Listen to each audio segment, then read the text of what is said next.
lunch break, I received a new PowerPoint from Sergeant Corbett. I forwarded it to my experts for them to review to see what the changes are. Ms. Dugan just advised me what some of them are. I need to email the expert to see if it changes anything. I don't yet know what my expert's going to say. They're trying to review it right now. Ms. Dugan, concerning this change in the PowerPoint, this is the demonstrative or what the state is seeking to admit? This is both. And I advise defense that my understanding is the only change being that Sergeant Corbett, there was one slide that changed, and I think it changed in defense favor, but I need to double check that. And then the rest is just some slides we took out that I didn't feel like we needed. But he has a copy of the presentation we sent in May and this one. And it's also my understanding the defense has several objections to some of the communication in the PowerPoint that they've had since May. And so we may need to speak to the court before Sergeant Corbett testifies. All right, concerning this exhibit, and at this point, I'm going to refer the parties back to the scheduling order, specifically the portion of the order that dealt with if things are not timely raised, they can be deemed as waived. Are these matters going to any constitutional issue of evidence that were obtained in violation of the defendant's rights? I don't believe so, Your Honor. As the violation, or as these matters would not be constitutional in nature, why should they be heard now if they were not previously raised, the deadline that was given in the prior scheduling orders?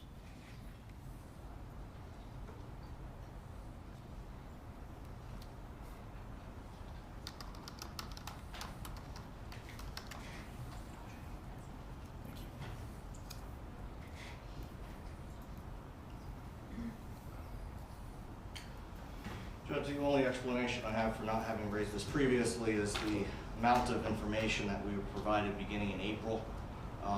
And several continuances were granted to accommodate you on that basis.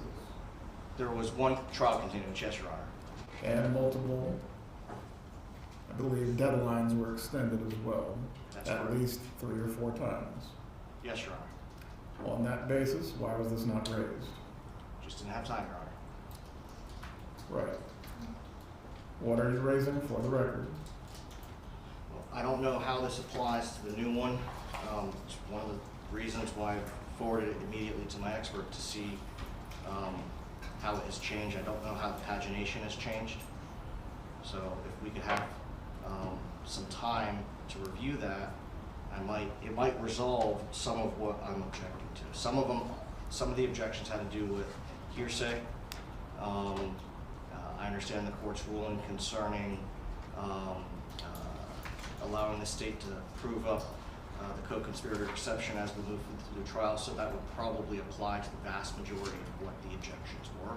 But if I could have a few moments to review this, please. Ms. Dugan, as you stated, you may have a few moments. As you stated before, we're not talking about new information. This is just being packaged in a different way. Correct, and all the communication that defense let me know that he is objecting to, which is essentially all the text message communication, all of that remains the same and has remained the same not only in what we sent him in May before the deadline, but I believe it was all the same as well in the presentation that was provided to Ms. Adelson's previous attorneys before that trial. Very well. Deputy Phillips, if you can inform the jurors that we'll get started in about 10 minutes. I'll give you this opportunity, Mr. Zellman, to look at the document. But again, on these issues of exhibits specifically, there was the pretrial scheduling order. Also last Friday, I provided each party the opportunity to go through these items if they were still disputed. Neither side took me up on it. At this point, we're not going to be wasting time on exhibits that could have been objected to and ruled upon. Take your 10 minutes now. Thank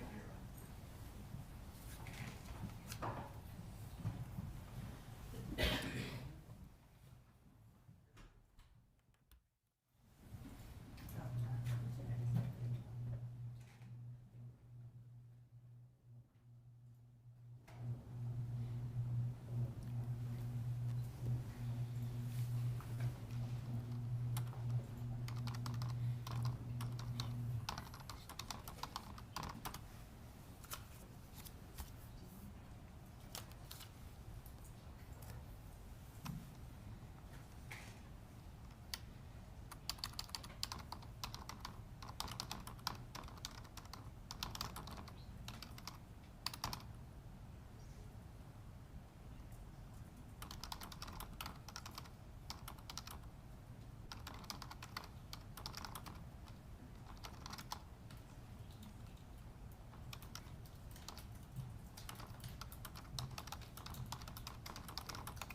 some of them, Your Honor.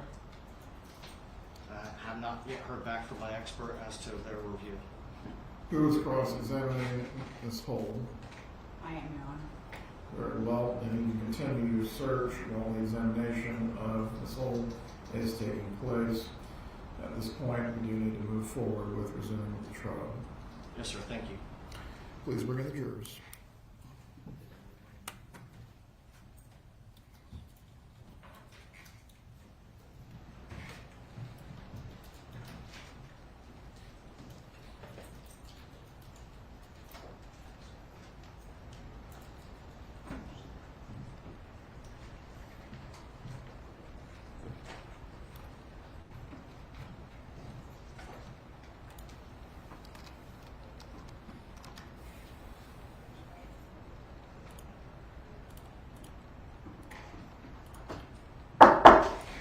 Jury out in court.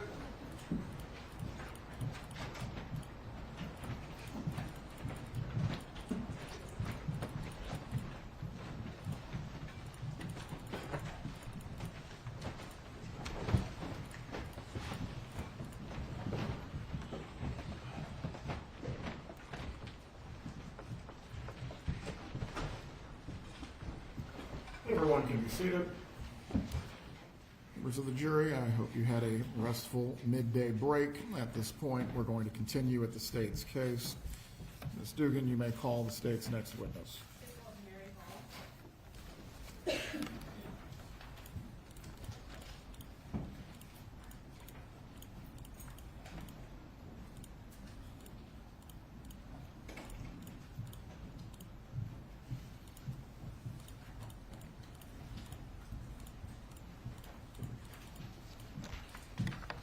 Please raise your right hand.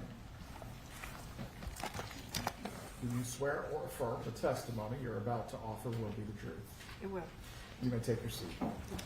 Please speak loudly and clearly. You can adjust the microphone if you need to. Thank you. Good afternoon. Will you introduce yourself to the jury and spell your name for the court reporter, please? Yes, my name is Mary Hull, Maryhull. Where do you currently work? The Executive Office of the Governor in the Chief Inspector General's office. And where did you work when you first became involved in this case? The Department of Financial Services in the Office of Fiscal Integrity. And what was your role there and in your current job? Currently, I'm an auditor. In the position in DFS, I was a financial investigator. All right, and were you a financial investigator with DFS back in the summer of 2016? Yes. Okay. As a financial investigator there, did you investigate economic crimes? We did. It was a criminal investigative unit for the state of Florida. And how long did you work in investigations there? Investigations there 7 years. Okay. Can you tell me a little bit about your education and your experience in order to be a financial investigator? Sure. I hold a Bachelor of Science degree in finance from Florida State University.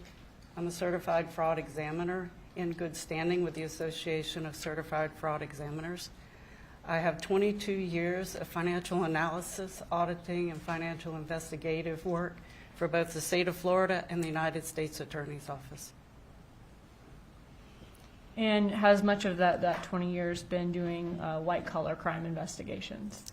10 years I did white-collar crime investigations to include money laundering, contract fraud, identity theft, and embezzlement. Okay, and were these like multi-agency financial investigations for both state courts and federal? There were several that were multi-agency investigations. I did both state and federal at the same time. But I also worked at the United States Attorney's Office for 3 years, and we did all criminal economic crime there.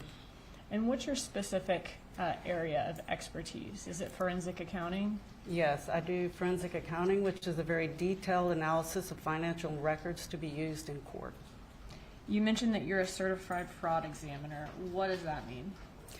You have to take special training to actually be certified to do financial crime. And are you in good standing with the Association of Certified Fraud Examiners? I am. While a financial investigator, did you also receive in-service training?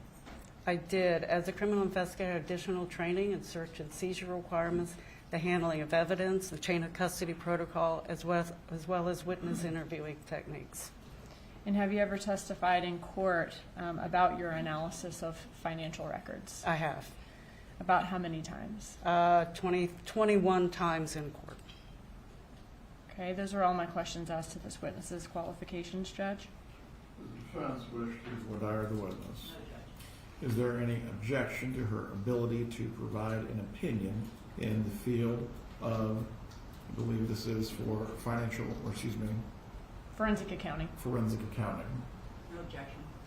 Members of the jury, the witness will be permitted to testify today in the area or provide an opinion in the field of forensic accounting while she testifies today. You may continue. So you mentioned that you first became involved in this case when you were working for DFS back in 2016. What was your role? What was your responsibility? So I looked at all of the bank records, specifically was my first look at the records to analyze and detail everything that happened in those accounts. Could you speak out in this hall and we're having problems there? Right. I did all the financial analysis for the bank records, as well as I did some iCloud records and emails and other documents that would come through DHSMV records. Okay, so did you look at a lot of different records in this case to see Yes. to see what the banking habits were, whether there was any spike in cash, and whether there was any link between the parties? Yes. I want to ask you about, first kind of go through several of the things you reviewed in this case, and then ask you questions about your review. Did you review States Exhibit 68, which is going to be the Adelson Institute's subpoena response? Yes. Okay, and that was in reference to Katherine Magbanua's employment? It was. And were those records from September of 2014 to 2016? That sounds correct. May of 2016, in fact. Yes. Okay. Did you also review States Exhibit 75, which is Dr. Rudner's records for a breast augmentation for Katherine Magbanua? I did. Did you also review 76, State 76, which is Broward dermatology records for possible Magbanua employment from there? Yes. Okay, and are those records from July of 2015 to March of 2016? Yes. Moving on to Department of Highway Safety and Motor Vehicles. Did you review State 69, which is going to be the records for the Lexus acquired by Katherine Magbanua, and 77, 78, 79, and 80, which are vehicle and motorcycle records for Sigfredo Garcia and Luis Rivera? I did. Did you review bank accounts for the Adelson family? I did. Does that include accounts for Harvey Adelson, Donna Adelson, Wendy Adelson, and Charlie Adelson? Yes. And I won't go through all those accounts, but did you review checking and savings accounts for them, personal and professional accounts for them, as well as investment accounts? That's correct. And how many total investment accounts did you review? I believe there was 24 total investment accounts. Okay, so a lot of different accounts you reviewed for each person in the family. Yes. Okay. And were several of those accounts that more than one family member was on at the time? Yes. Did you also review credit cards for the Adelson family, specifically States 111 and a portion of those records, 111A, which are Capital One and Amex records for Charlie Adelson? I did. Did you also review States 110, which is Adelson Institute bank records from Regions Bank? I did. Did you also review States Exhibit 106, which is going to be a checking and savings account for Luis Rivera from Chase Bank from 2014 to 2015? Yes. Did you also review States 107, a Bank of America records from Garcia's account from 2015 to 2016? Yes. Did you also review State 74, which is employment records from Coastal Masonry for Sigfredo Garcia from 2009 to 2014? Yes. Did you also review States 108 A and B and 109 A and B, which are Bank of America accounts and JP Morgan Chase accounts, respectively, for Katherine Magbanua from 2013 to 2017. Yes. Did you also review States 82, which are copies of 44 checks from Adelson Institute deposited into Magbanua's bank account? Yes. Did you have an opportunity before court today, so you didn't have to do it now, to review all of those records that we just talked about, to assure yourself that they were the same as the one you reviewed? Yes. Okay, and did all of those records that you reviewed come with a certification attached to them, certifying them to be official records from each respective company or business? Yes.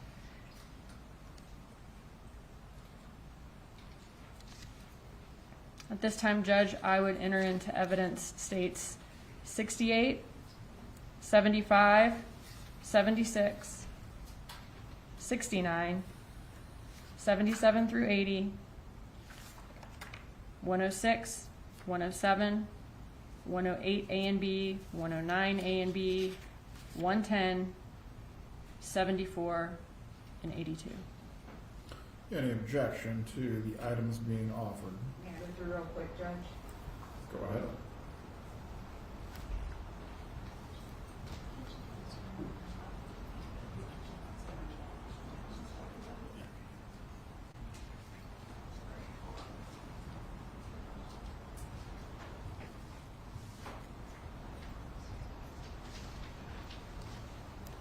Student the clerk needs you to go through the item numbers one more time, please. Sure.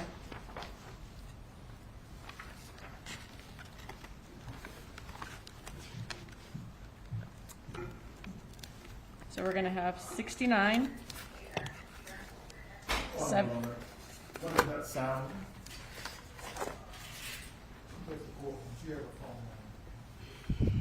Once again, please turn the phones off or turn the sound off. I don't expect to hear any phones in this courtroom.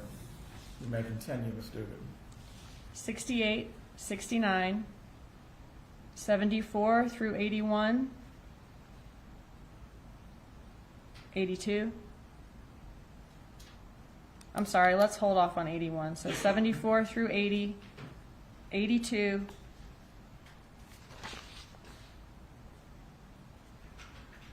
106 through 111A.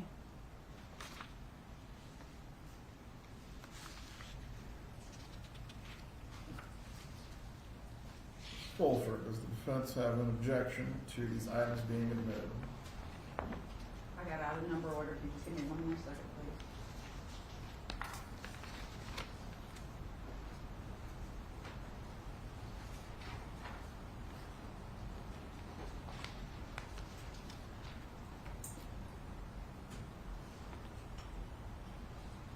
No objection, Judge. The item numbers are admitted as previously stated with the exception of States 81. You may continue. Thank you. Did you also review, you mentioned iClouds as far as written communications, whether that be emails or text messages between the parties, to determine the financial relationship between them or whether there are any money or gift transfers between them? I did. Okay, and did you also review those items to determine how the Adelson family received or kept their cash? Yes. All of the records that we talked about today so far, is the amount of data in all of those records pretty voluminous? Yes. Are you going to be relying on a summary of all of the records that you've reviewed today for your testimony? I am. Okay, and did you review before court today this notebook, States 81, which is a summary of your findings from all the records that you reviewed? Yes. And is it a true and accurate copy of a true and accurate copy of the results from your findings? Yes, it is. Okay. At this time, Judge, I would move States Exhibit 81 into evidence as a summary. Any objection? Yeah, if I can just look real quick, Judge. Go ahead.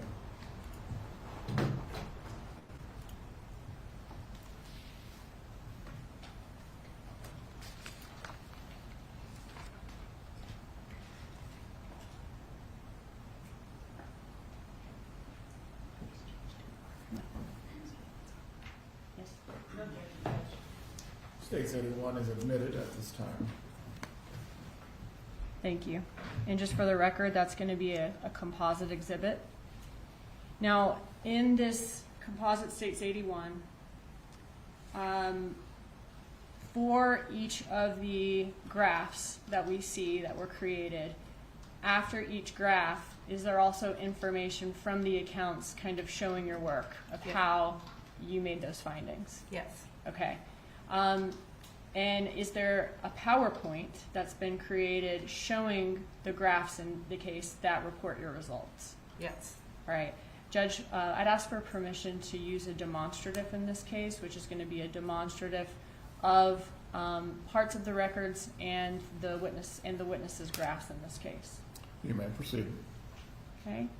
Now, the graphs that we see, we're not going to see portions of the records in the notebook on the PowerPoint, right? Yes. Okay.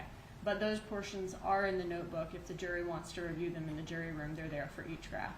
Yes. Which is what I'm saying is the portion that's kind of showing your work for each graph. Correct. Okay.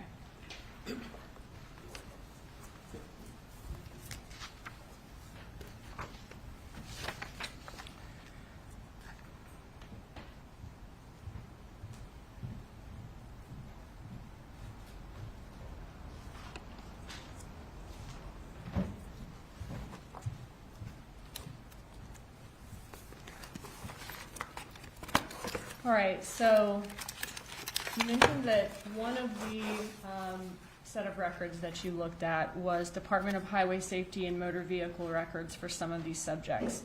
Did you review the Department of Highway Safety Motor Vehicle records for Luis Rivera? I did. And what, if any, vehicles did Rivera acquire after the murder of Dan Markel on July 18th of 2014? He purchased a 2003 Suzuki motorcycle on July 28th, 2014, and a 1996 Toyota Camry on July 31st, 2014. And here are these pictures from the social media records in this case of Luis Rivera and Garcia on motorcycles. Yes, it is. And the one that Rivera's on is on a yellow motorcycle. Yes. Looking at Luis Rivera's bank accounts in this case, the Chase bank account from May 2014 to November of 2015, were his checks from his workplace direct deposited into that account? They were. About how much was direct deposited every week? Every week was about $500 or $600. And where were his paychecks coming from? Coastal Masonry. So he had a steady job at Coastal Masonry throughout the time that you reviewed his bank records for in 2014 and 2015? Yes. What did you learn about how his banking patterns or banking habits changed following the murder of Dan Markel? Yeah, he had a very interesting banking pattern. All his bank checks were deposited into his account, but then he would go by and withdraw virtually all of it. And he had certain preset auto drafts that would come in, and then they would bounce because there wouldn't be any money in the account. So he had a lot of overdraft charges. And how did that change after the murder of Dan Markel? Right after the murder, he all of a sudden left the money in the account, and then nothing overdrafted for about 4 months. When was his last large cash withdrawal before the murder of Dan Markel? It was 7/15/2014. And you said it was about 4 months then that his old habits of... Yeah, the next overdraft didn't happen until November 1st of 2014. And what do we see here? So this is a visual depiction of his bank account showing the overdrafts. The red bars are the overdraft amounts that happens, the number, on the specific days. And then you can see that big wide span in the middle where there's no red bars. And then it picks back up in the first part of November. I will add that even though it's not on this chart, that the car and the motorcycle was purchased in that section where there were no overdrafts. So in the same section where there's no overdraft, he's also acquiring those vehicles, and he doesn't have any overdrafts from the time of the murder until about 4 months later. That's correct.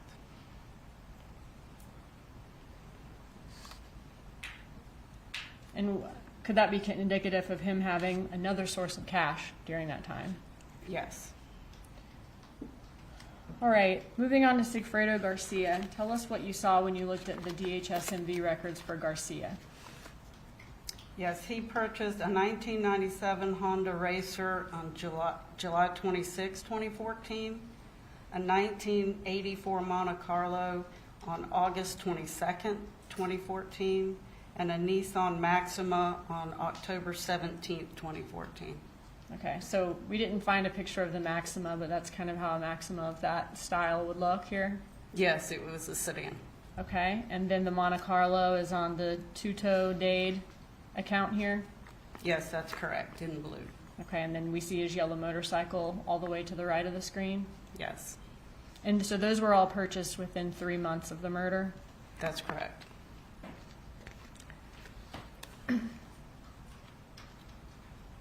And can you tell us about Garcia's bank accounts?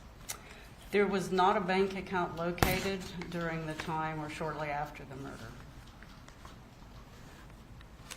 He did have one, let's see, from June 15th to July 16th. Okay, so from June of 2015 to July 2016, he established a bank account and maintained it. Yes, All right, and during that time, was he having paychecks being direct deposited into that account? yes. From what company? He was employed at Rapid Capital Funding at that time. Okay. But before of June 2015, there were no bank records that we could find to review for Garcia. There was no account located for him. All right. And did he work regularly in 2014, around the time of the murder? Actually, his employment record, at least with Coastal Masonry, was very sporadic. He worked 2 months from February of 9 to December of 2009. In April 2010 to July 2010, he worked 3 months. October from 2012 to August of 2013, he worked 10 months. In April of 14, he worked 1 month. Okay, and we have no record of him being employed at the time of the murder. No. So both Luis Garcia and Luis Rivera and Garcia both worked for Coastal Masonry. Rivera's job was consistent and steady, and Garcia's was more sporadic. Correct. All right.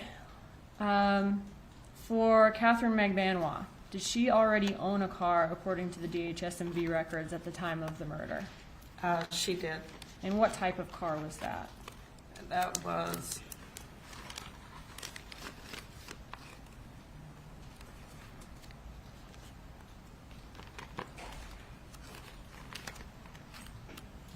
One second.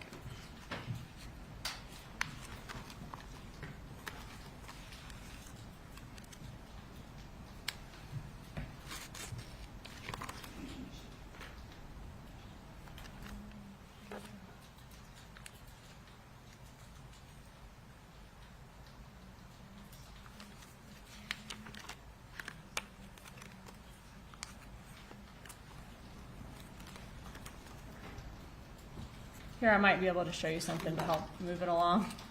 Sorry. If you're having trouble finding it. Yeah.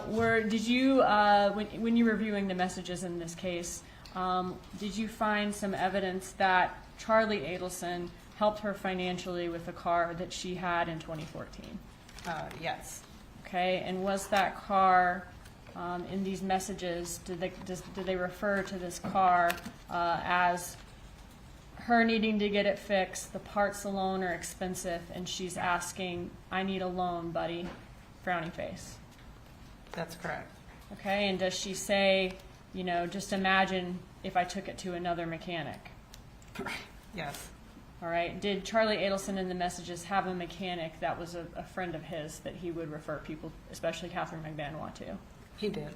And was that person named Sully? Yes, it was. And does Charlie Adelson then respond, LOL, you'll be fine, I got you, I just texted Sully my CC? That's correct. And she says stop paying for S word, she misspells it on your card. Yes, And this was in November of 2014? it is. Okay. So he's offering to give her the loan she wants and is texting Sully what appears to be his credit card number. That's correct. All right. In May of 2015, are they still discussing her car repairs? Yes, they are, and it says it's a Mazda. Okay. So in this one, she needs her time. He says you need your belt changed. Just bring it to Mazda. And does he offer to take care of it for her? Yes, And she's saying yes, she needs to take it ASAP. yes.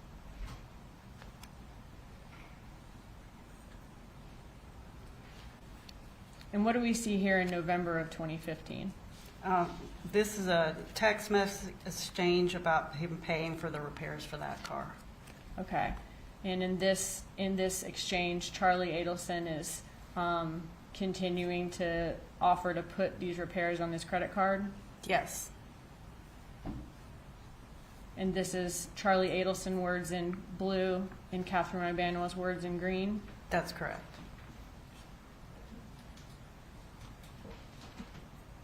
And at the end of that conversation, does Katherine Magbanua let Charlie Adelson know how much the repairs ended up being? Yes, And what was the amount? $1,650. Okay, I'm sorry, I'm on the next page. I think you are correct at the bottom of that.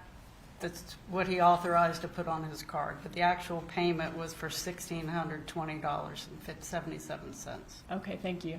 So looking at the bottom of this exchange, Katherine Magbanua estimates, she says, just put $1,630, and Charlie Adelson offers, how about I put $1,650? Yes, So he offers, I'll even pay $30 more. yes, And then she says it came out to $1,620. She says, thanks again, I'll pay you back. Is that right? that's correct. And then when you looked at Charlie Adelson's Amex, what did you find? I found the payment to Mazda for the $1,620.77. At the end of 2015, after all these repairs and Charlie Adelson offering to help her financially with these repairs, at the end of 2015, does it appear that Katherine Magbanua got a different car? She did. And what's the first indication of that? There was the title, we looked up for the GHSMV records and saw where it was purchased. Okay. Were there also messages where they discuss basically her having the Lexus now, Charlie Adelson needs to cancel his insurance on the Lexus? Yes, that's correct. Okay, can you go through what we see here? This is where he's discussing on December 14, 2015, that he's canceling the Lexus insurance. And she said she would get to it. She has the kids, she would do it later. And then he says, I just paid for it. Okay. And in these messages, when he says he's going to cancel the Lexus insurance today, on December 14th of 2015, does he say, just spoke to my mom, she's paying the insurance now, just please go this Saturday, smiley face? Yes, And that's when she's saying, I'll do it, I've got my kids. mm-hmm. And Yes, then ma'am. does Charlie Adelson then say, just paid it, they'll prorate it back to us, just go Saturday, don't rush today? And she's saying, I'll take care of it, don't worry. Yes, Does he say, already paid it 5 minutes ago, just chill, you are still the best? that's correct.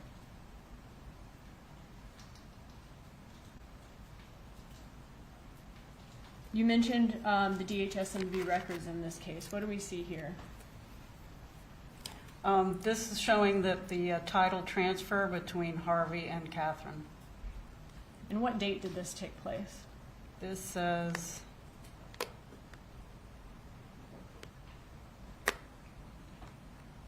Let me see if I can zoom in a little. January 23rd, 2016. It's on the right-hand side. Right here? Yes, January 23rd, 2016. Okay.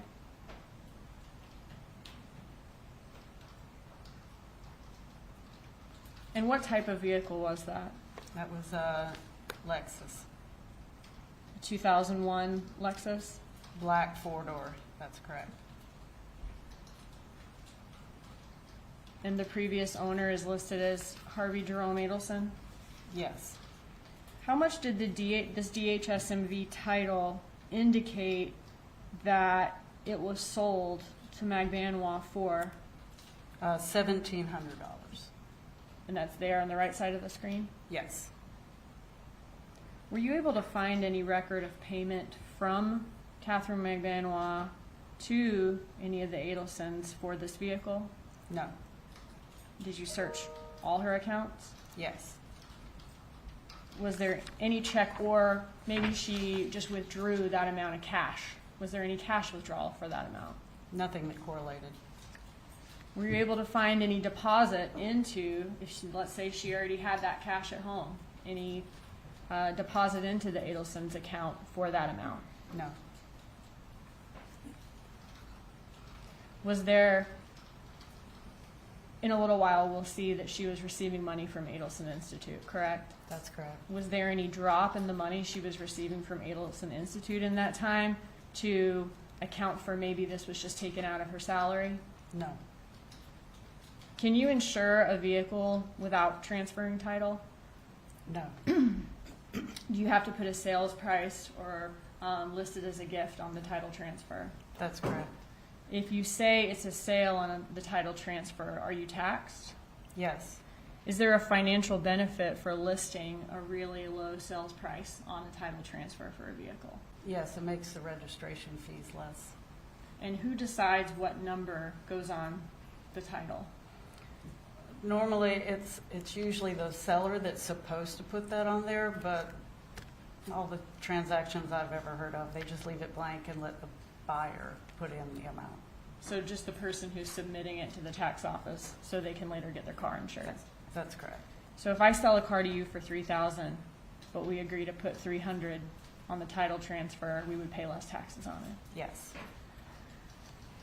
Looking at other written communications between Charlie Adelson and Katherine Magbanua, did it appear that Charlie Adelson provided other financial assistance or gifts to Katherine Magbanua? Yes. I was trying to go to the next slide, but I think I got to zoom out first.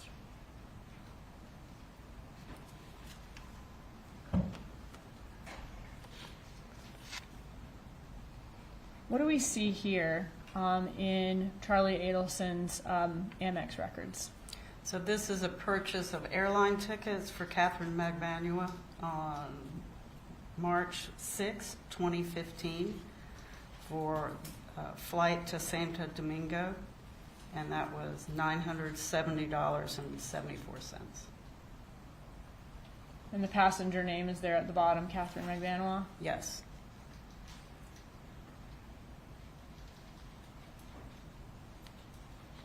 Okay, other than these $970 worth of airline tickets to Santo Domingo, were there other evidence of financial assistance or gifts? Yes, there was.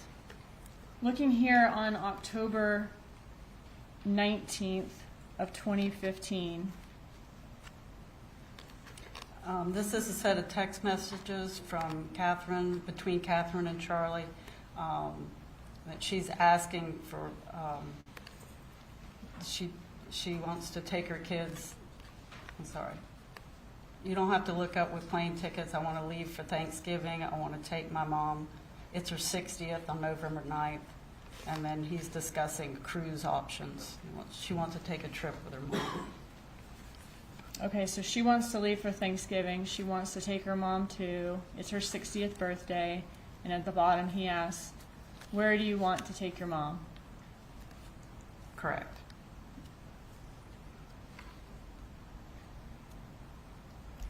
This is a continuation of the text messages where she says she wants to do something nice for her mom, and she may have days off on Thanksgiving.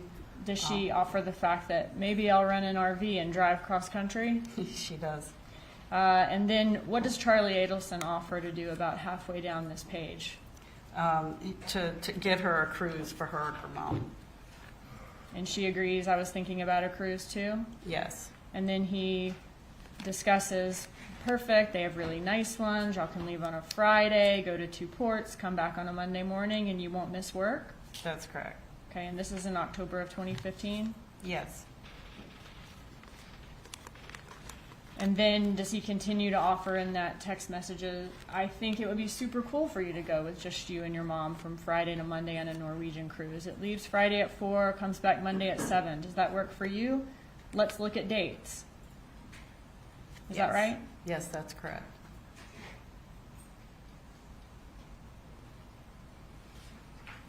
So in that exchange, Magbanua mentioned something she might want to do. Charlie Adelson is the one offering to do this. Yes.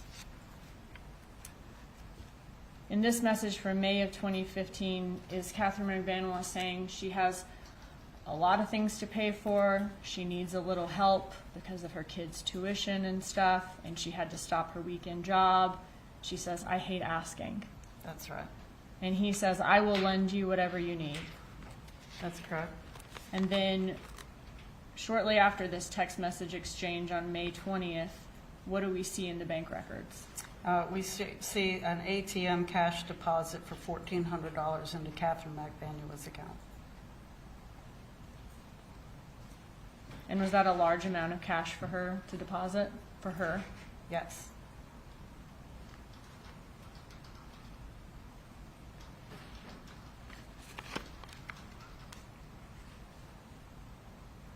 These are some of the bigger items, but was there also, he would give her teeth whitening, he would give her, pay for meal plans for her, offer her rides in fancy cars, or her ability to lend or borrow fancy cars from him throughout these years?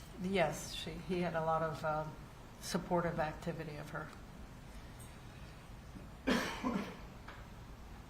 Looking at these records from Dr. Rudner's office, did Katherine Magbanua have a breast augmentation surgery in October of 2014? She did. And looking at this record here, how much was that breast augmentation surgery? The total credit was $4,608.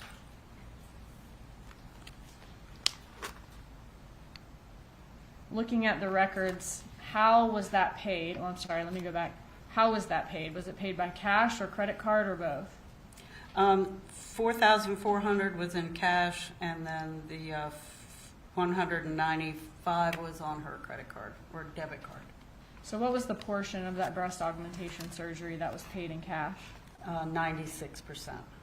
Are there corresponding withdrawals of cash from any of Katherine Magbanua's accounts to No. reach $4,400 No, or even $4,000 no, around that time or before that time? no. Did you actually add up all her cash withdrawals from January 2014 to October of 2014, and they only totaled a little over $2,000? That's correct. And what date was her surgery? Surgery was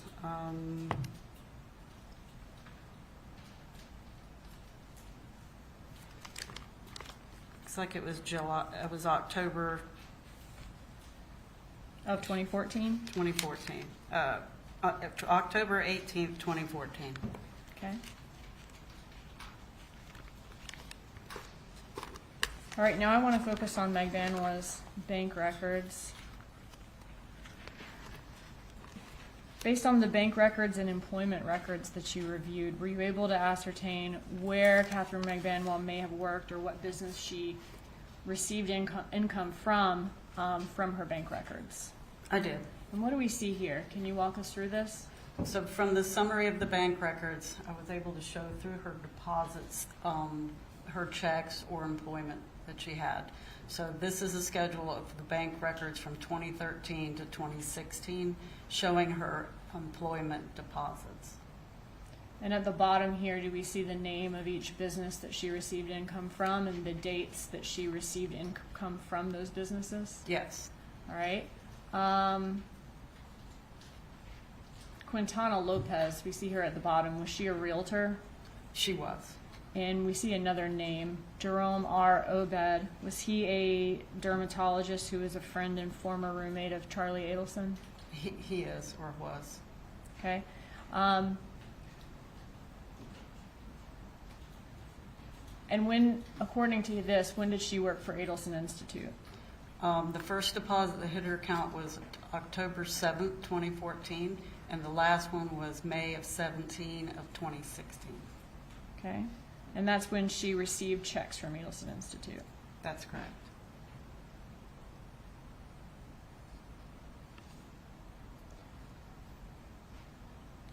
What do we have here?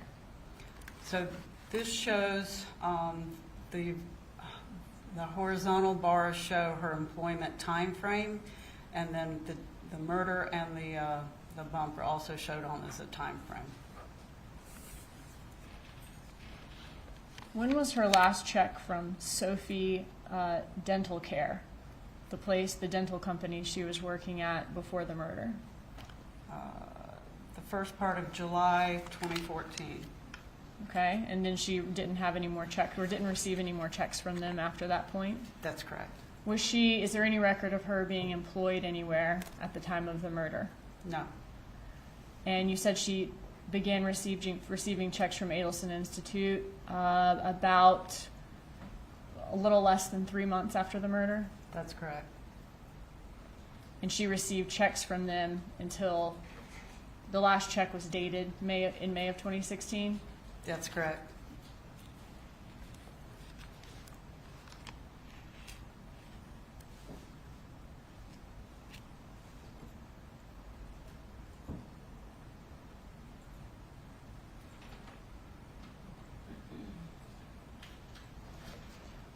Did she receive any checks from any other company anytime between the time of the murder and when she received checks from Adelson Institute? No. And is Adelson Institute the Adelson family's dental practice? It is. Was it a financially successful dental practice? Yes. In 2012, did Charlie Adelson become the listed manager of Adelson Institute? Yes. And then in 2015, did the articles of organization change from both Charlie and Harvey being listed managers? Yes. And what date was that in 2015? October 2nd, 2015. Okay. Now, even though Charlie was the manager beginning in 2012 to October of 2015, was Harvey Adelson still employed as a dentist at Adelson Institute He was. and received checks from there? Yes. In 2016, in July of 2016, did it change to only Harvey being the listed manager and Charlie being a registered agent? That's correct. Okay. Now, throughout all those years, 2012 to 2016, did Donna Adelson have signing authority for the Adelson Institute? She did. And what does that mean? She had the ability to move money without having someone else approve it.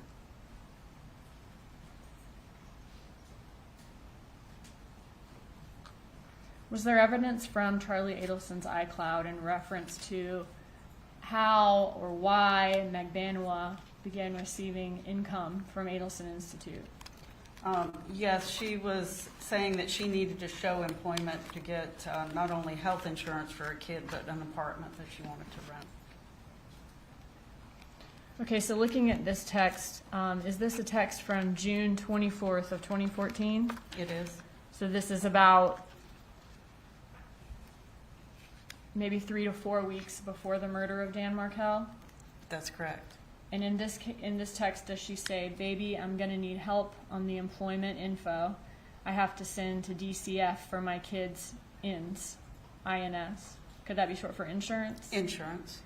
Also, if I have to end up moving later on, I need to show I'm working for you, or else I won't be able to get an apartment. Does she say that at 12:33 p.m.? She did. And what does he say back at 12:36? No problem. No prob, short for no problem? No prob. Okay. And is this a time when his mother is signing authority there, That's correct. and he's manager? Yes.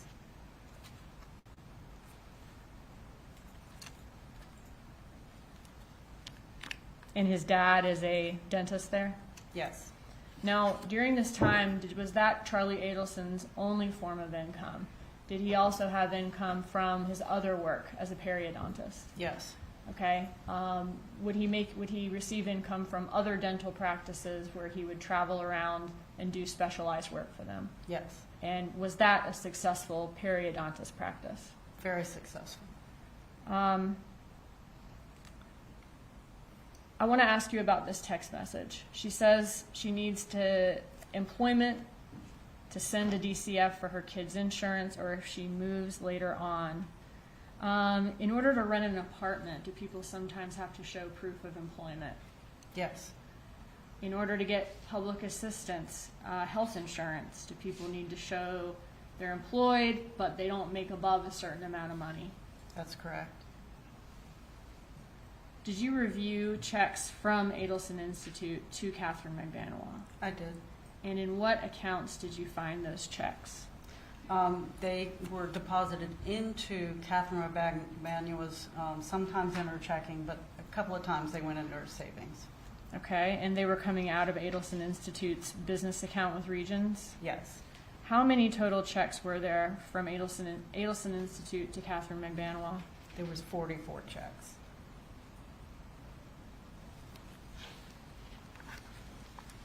What do we see here? This is a list of the checks that she received from the Adelson Institute. Okay, so this is a summary of the checks. It is. Okay, but in evidence, as we kind of went through earlier, all of this will be back there in case the jury wants to see specific things, but 682 is a copy back and front of every check. Here it is, that Yeah. Katherine Magbanua received from Adelson Institute. That's correct. Okay. All right, so in the summary here, what's included? So it's the first row, just a number. The second column is a dates, the date that it was posted to her bank account. The second column is a date of the check was written, and the check number, the payment amount, and what was in the memo column. Were all of these checks deposited by Katherine Magbanua into her account? They were. And who were each and every one of these checks signed by? Donna Adelson was signing the checks. Okay, are these examples of 3 of the checks in the exhibit? It is. Okay, but she signs all 44?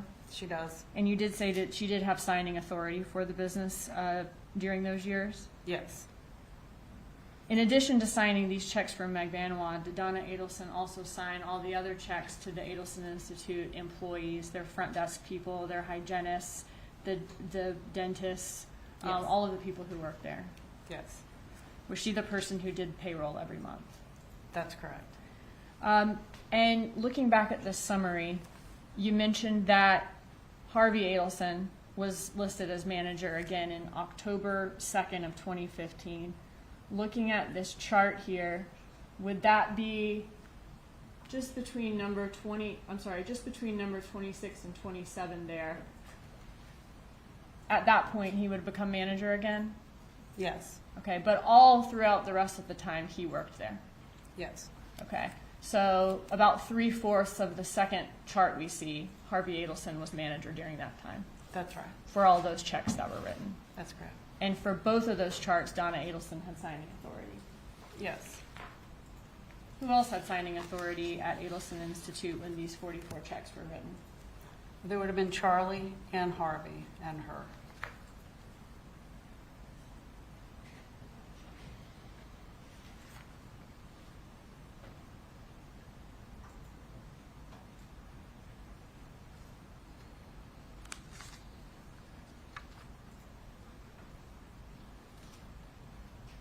When you reviewed the phone records in this case, did Donna Adelson manage more than just the money at Adelson Institute? Did she also manage a lot of personal details of Charlie Adelson's life?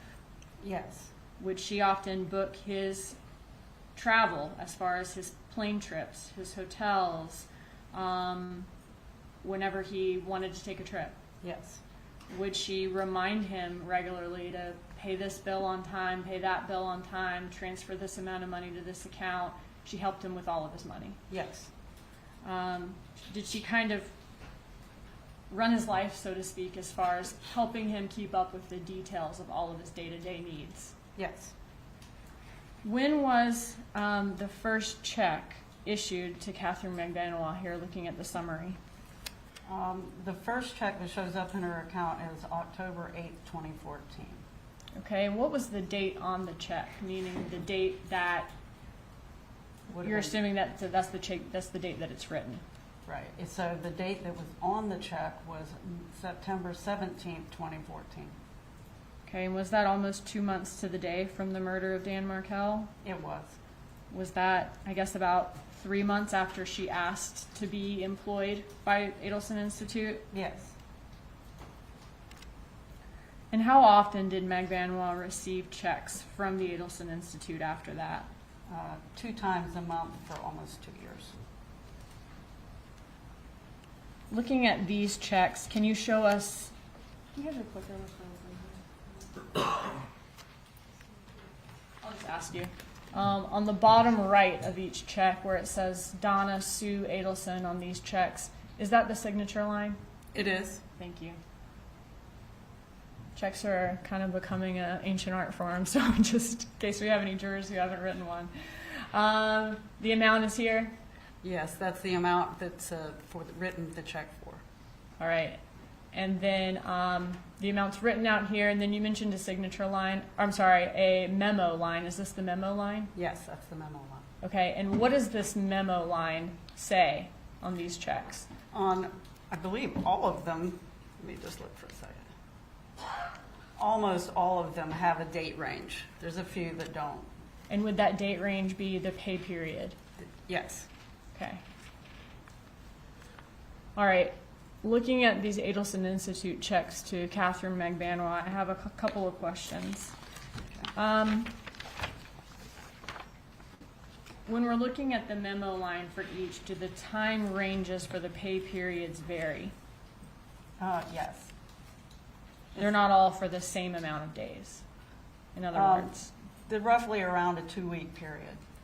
Are all of the checks for the same amount?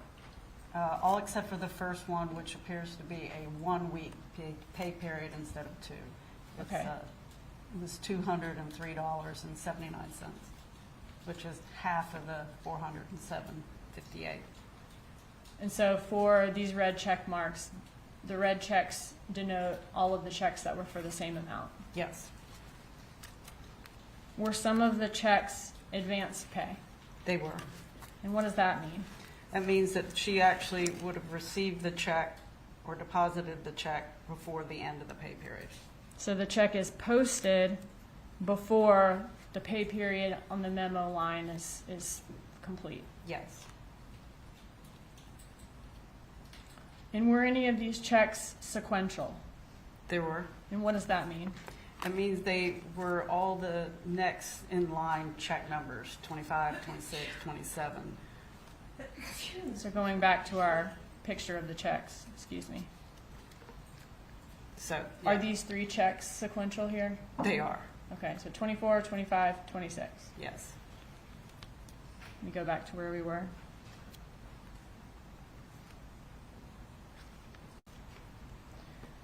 Since they were sequential, were they dated all at the same time, showing that they were written at all the same time? No, they just have the sequential check numbers. How many sequential checks did she receive in a row?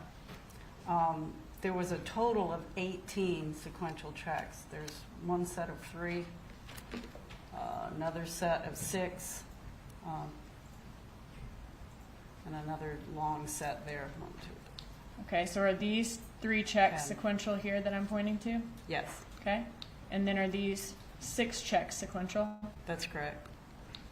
And then these first 6 check marks, were these sequential? They were. And then the final 3 here, checks that she received, are they sequential? They are. So this isn't 9 sequential checks, it's a set of 6 sequential checks and then another set of 3 sequential. That's correct. Okay.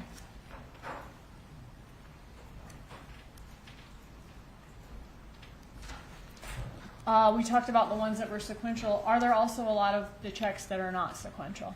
Yes, And if they are not sequential, does that mean that those checks appear to have been written in the normal course of payroll? it would appear so. So when you're looking at the records, she may be check 1,000, and then another employee, a hygienist, might be check 1,001. Harvey Adelson might be check 1,002, and a front desk employee might be check 1,003. That's correct. And are the ones that are not sequential, do they not have a check mark in the summary in the sequential column? That's correct.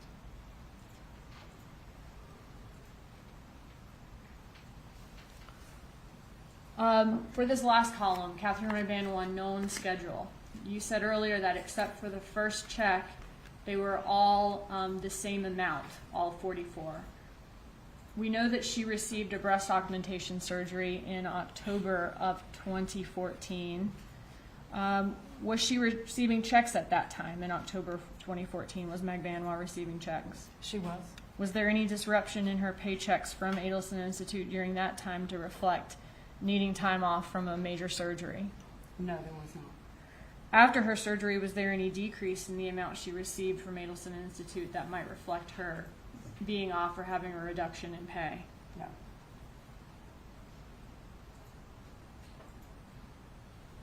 Does the the date range in the memo section appear to be every 8 to 10 days, kind of like the other ones do Yes. during that time? Now, what about the time of her trip? We saw she went to Santo Domingo on March 22nd of 2015. There's no reduction in her pay. So nothing to reflect time off for going to another country during that time? No. No decrease in the amount she received for him having paid for it? That's correct. No decrease. What other records did you receive with respect to Katherine Magbanua's employment at Adelson Institute? There was a subpoena that was issued for any and all employment records, and what we received back was a simple QuickBooks summary that you see there. So this is the QuickBooks summary here. Yes, that's correct.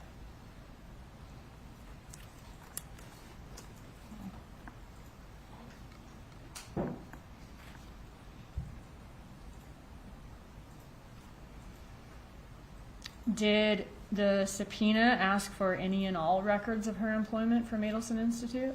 It did. Did the records, did they come with an employment application or timesheets or W-2s or tax filing records, performance evaluations, anything like that? No. A job description? No. Just this QuickBooks sheet? That's correct. What time period does this sheet cover? This covers from the September 18th, 2014 to March 31st of 2016. In your time doing forensic accounting, have you seen subpoenas for any and all employment records? I have. When a person has been employed with a business for 2 years, do you usually see some of those things I just listed out? Yes. Okay. So was it a surprise to you to just receive this QuickBooks printout? Yes. What was the date of the last check according to Adelson Institute's QuickBooks records that they handed over to law enforcement when they received the subpoena? It's at the top, March Okay. 31st, 2016. Okay, so according to their records, the last payment they made to her was on 3/31 of 2016. That's correct. When you looked at Katherine Magbanua's account, were there any additional checks after March 31st of 2016 that were paid to her by Adelson Institute? Yes, there were 3 additional checks that did not show up on the QuickBook records. Looking at this graph, is this the 3/31/16 check that was dated and posted the same day? Yes. And so these would be the 3 checks that were deposited after March 31st? Yes. Do these 3 dates reflect the dates on those checks? Written? The dates Yes. written? And these would be the dates that Magbanua posted them to her account. That's correct. And the date range appears that her working period there were these 3 lines. That's right.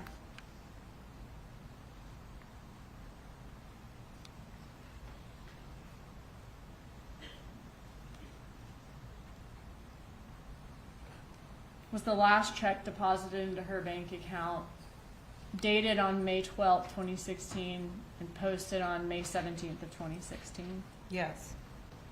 If Garcia was arrested on May 25th of 2016, and the last check to Magbanua was May 12th, did it appear that she did not receive any checks, according to her records, after he was arrested on May 25th? That's correct. What was the total net amount received by Magbanua from Adelson Institute from September 2014 to May 2016? The net amount that went into her account was $17,729.73. Okay. I want to ask you a little bit more about this timing. Are you familiar with what law enforcement called the bump on April 19th of 2016? I am. All right. Looking at these last 3 checks that were deposited into her account, was there evidence of a check later than those in sequence that was actually posted to the bank account before the bump on April 19th of 2016? Yes. Okay. Is that the check here to Harvey Adelson on April 4th? That's correct. And that would have been before the bump, It would. but after in sequence of Magbanua's checks? Yes. So is it possible, given the sequence, that Donna Adelson stopped writing Magbanua checks after she was approached by the agent during the bump? It appears that way.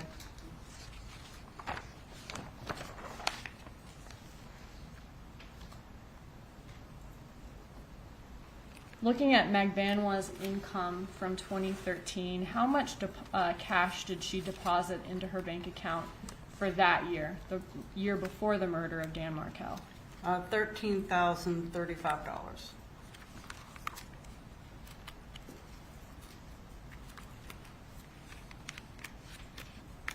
Looking at 2014, the year that Dan Markel was murdered, how much cash did she deposit into her account that year? $46,820. And were cash deposits the largest or the highest source of income for her that year? It was. And is that depicted here by the red part of the pie graph? It is. How much income, or how much percentage of her income did she receive from Adelson Institute that year? 4%. Okay, and that's depicted by the yellow portion of the pie chart? It is. And that was the year that she started receiving paychecks. The first one posted to her account was in the beginning of October. Correct. Okay. And then she received them every 2 weeks after that for the rest of the year. Is that right? That's right. Combined with Adelson Institute was 68% of her income from either Adelson Institute or cash deposits that year? Yes. Moving on to 2015, the year after Dan Markel's murder, what was the total amount of cash deposits for that year? $26,523.77. Was that about 51% of her income? It is. Was about 20% of her total income from Adelson Institute that year at a little over $10,000, Yes. and a little over $5,000 at 10% of her income was her income from Dr. Obed's dermatology practice. It was. Okay, and he was Charlie Adelson's roommate. That's right. They were good friends. Okay, so about 81% of her total income was from Adelson Institute cash or an Adelson friend, Dr. Obed, that year. Yes. Looking at 2016, how does the amount of cash she deposited that year, this is now 2 years after the murder of Dan Markel and the year that the bump took place in April, the first part of that year. Mm-hmm. How does her cash deposits compare that year to the two previous years? It's $11,921.33.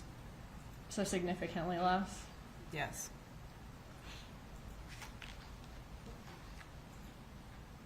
And same for Adelson Institute. She stopped receiving checks in April or May of that year, according to her bank account. That's right. What do we see here? So this is a visual depiction of the cash that went into her accounts by year. And did you track every single one of her cash deposits from 2013 to 2016? I did. Which year, looking at 2013 to 2016, had the most cash deposits? The year of the murder, 2014. Was 2014 about 3 times as much as the prior year Yes. and about twice as much as the next year?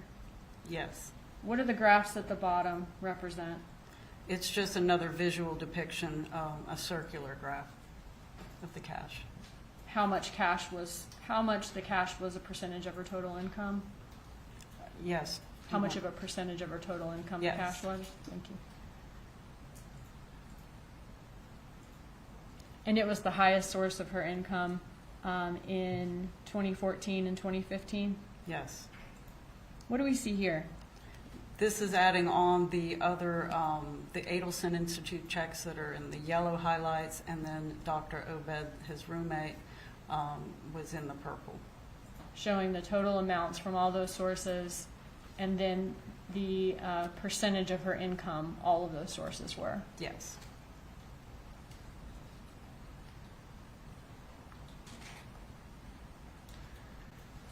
You said that 2014 was the year that Magbanua had the most amount of cash deposited into her account. What does this graph depict? So this is a line graph showing the level of cash for each month, and then they're connected. The dots are connected by a line for you to have the visual look, the visual representation. And was the month in 2014 that she had the most cash deposited into her account August, It was. the month after Dan Markel was murdered? Yes. And the second and third highest month, October and July? That's right. That would be the same month that she started receiving income from Adelson Institute, and the same month as her breast augmentation in October for number 2? Yes. And number 3 being the month of the murder of Dan Markel? Yes. When you compared 2014 to the amount of cash she received in all 3 years, were those 3 months still the highest amounts of cash she received in all 3 years? Yes. August, October, and July of 2014? That's correct. Okay, so this is all of the cash she received depicted by the bar graph for all 3 years? It is.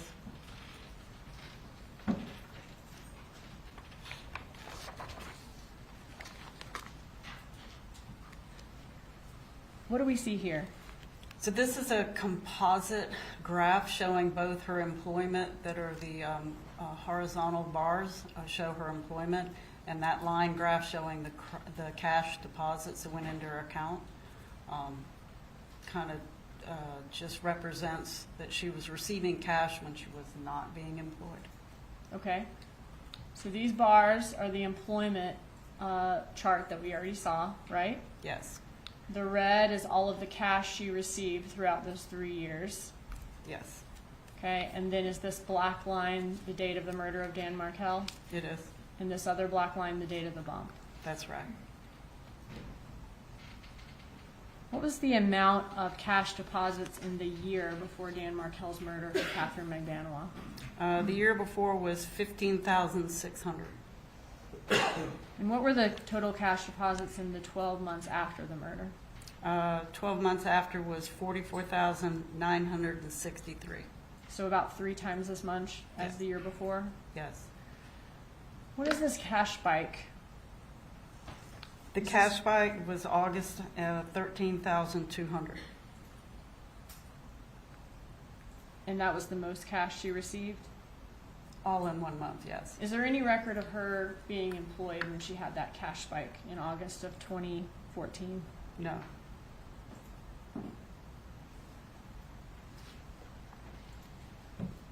And how much did she deposit in the 6 weeks after Markel's murder? She deposited 17,300. And that was during a time when there's no record of employment. There's a break in these bar graphs. That's correct. And the next bar graph is her income from Adelson Institute. It is. And then the month after that is the breast augmentation in October? Yes. Okay. You told us earlier that you analyzed Adelson Institute along with the bank account records of Donna, Harvey, Charlie, and Wendy Adelson. Well, first I want to show you a contract that's been shown to defense for the purchase by Wendy Adelson of a home, I won't say the whole address, but on Whittendale Drive in Tallahassee. Okay? And what date did she sign this to purchase this home? October 24th, 2013. Okay, so she signed the contract about a week before Halloween of 2013. Yes. Okay, and how much was the purchase price of this home? It's listed as $371,000. Did Wendy Adelson have the means in her account to pay for a down payment for this home on Whittendale? Yes.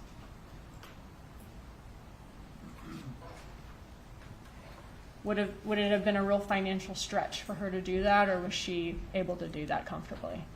Oh, she could do that comfortably, for sure.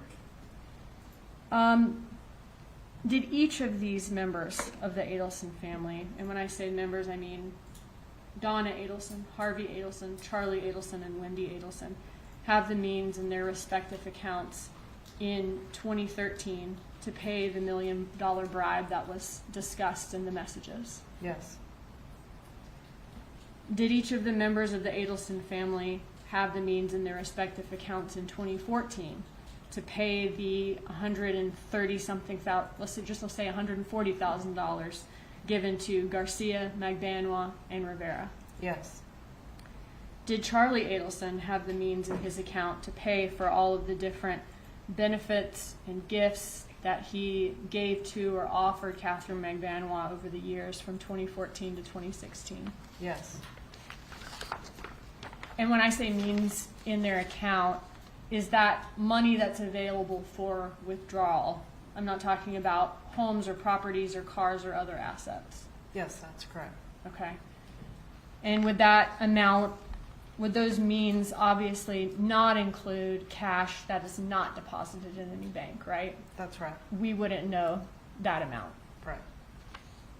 Based on your review of Adelson Institute's records and messages in this case, did the Adelsons prefer to be paid in cash for their services at Adelson Institute, or did they prefer a credit card or check? It appeared that they preferred cash.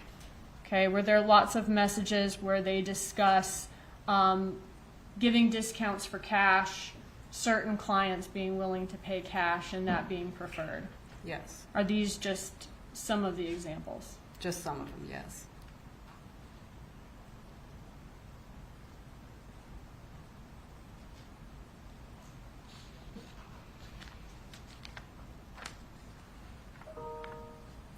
Were there messages in the Adelson family's records where they discuss having cash and how they store their cash? Yes. I want to turn your attention to this text message we see here on the screen. Can you read these messages to us? And these are from 2011, but what I'm looking for here is dimensions of cash and how the cash is kept, if you could read those for us. Okay. So the first block is from Donna. It says, "Good morning, Charlie. I need to take $25,000 from your office checkbook and put it in Dad's office checkbook in order to break even this month. Can we do that? Do you have enough money in your office account for us to write that check? If you do, then Dad will move $25,000 in cash in the safe into your pile. Please let me know as soon as possible so Dad can take care of it today. You can call, I am home, or text me, whatever is best for you. I love you, honey, Mom." And he says no problem. He says, "No problem." Okay. So here, do they discuss having large amounts of cash and keeping it in piles in a safe? Yes. Were there other messages besides this one in the records where they discuss things, cash being in the safe or piles in the safe?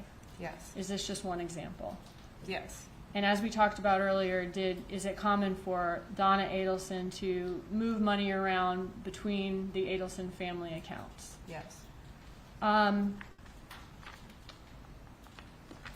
And does this safe appear to be at a place where Donna Adelson would have access to it or control of it? I'm object, Your Honor, that's speculation. The rule you may answer based on your review of the records if you are capable, Ms. Hall. Could you restate the question?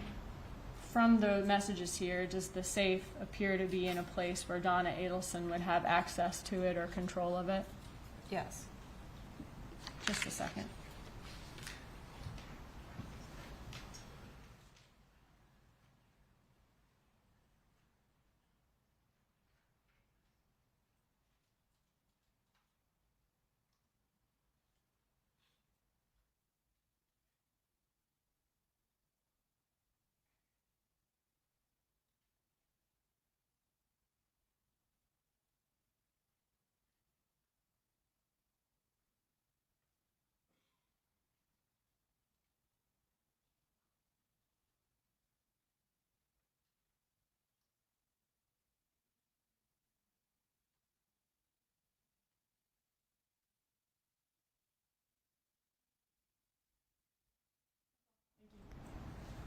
Cross-examination.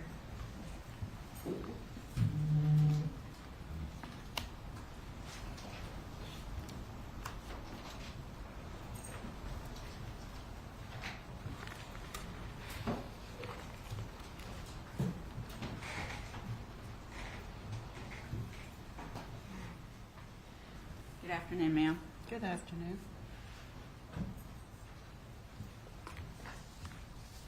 Quite a bit of testimony. I only have a few questions, okay? Okay.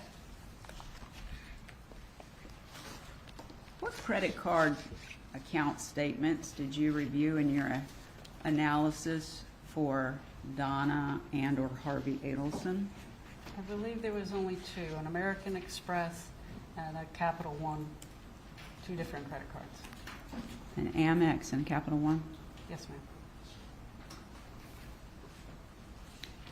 The car that you were referring to that had previously been in Harvey Adelson's name that shows that Katherine Magbanua paid $1,700 for, you didn't find bank account transactions for that, but that could have been a cash transaction, correct? That's correct. And it was a 15-year-old car, right? Yes. And it had over 150,000 miles on it, right? I'd have to look, but I think you're right. Would you like to look? If you want me to be exact.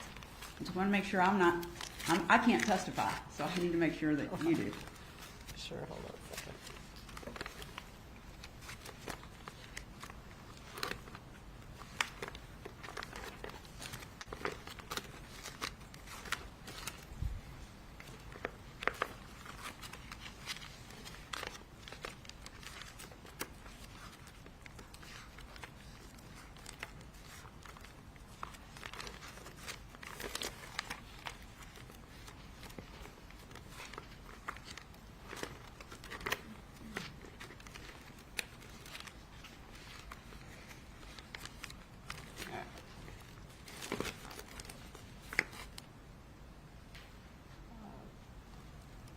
Says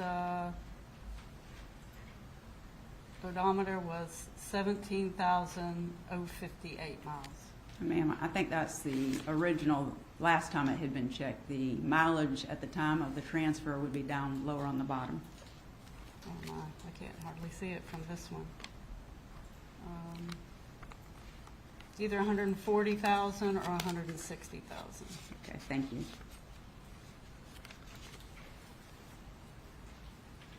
Now, we saw the slide where Charlie Adelson was talking about cash discounts for his travel periodontist work that he was doing for different dentists, correct?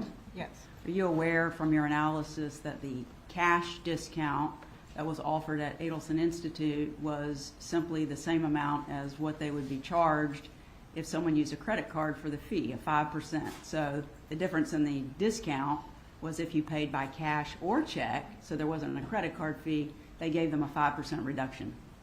There was no explanation in the text messages to say why there was a discount for cash. Okay.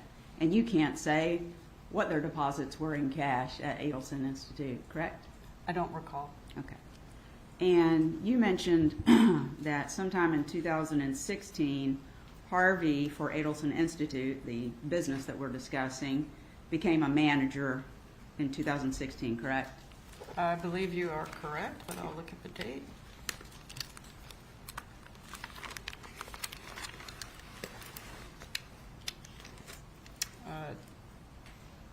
Harvey becomes manager in July of 2016. Okay, and you would agree with me that there's a difference between being a manager and being an owner, right? Yes. And it wasn't until 2020 that Harvey actually became the owner of the business again, according to the records that you reviewed. Is that right? That's correct. Just one moment, please.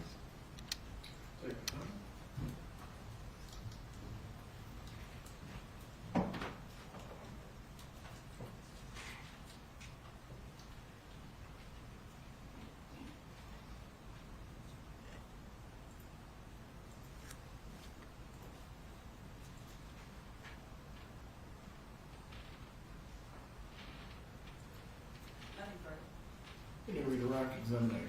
Yes, sir. You may proceed.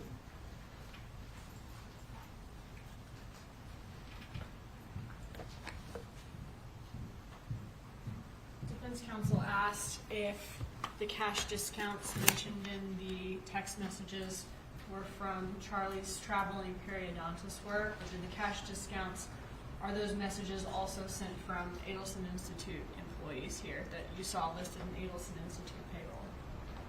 It is.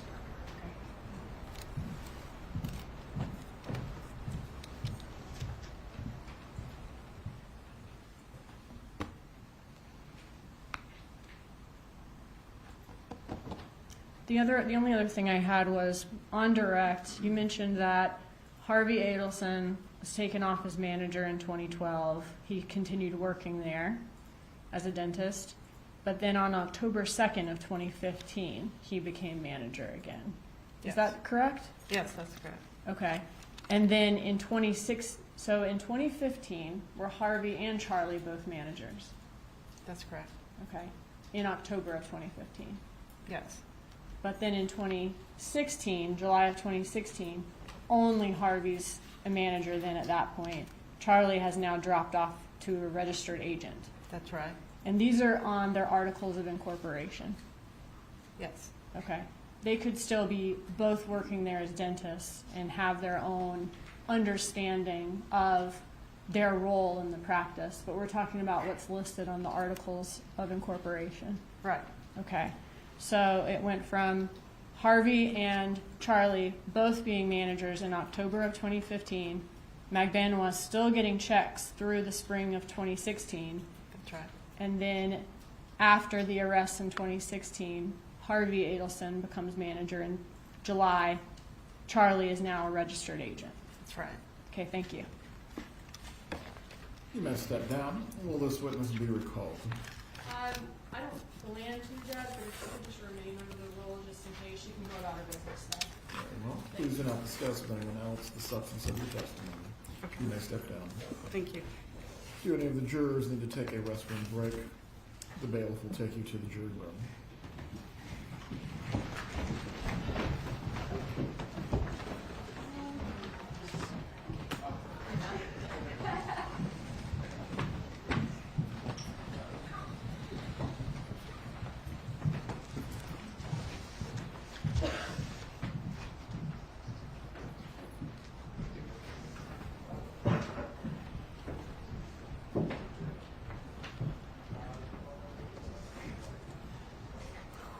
Everyone can be seated. We'll resume with the next witness at 2:25. If Mrs. Adelson needs to use the restroom, now would be the time.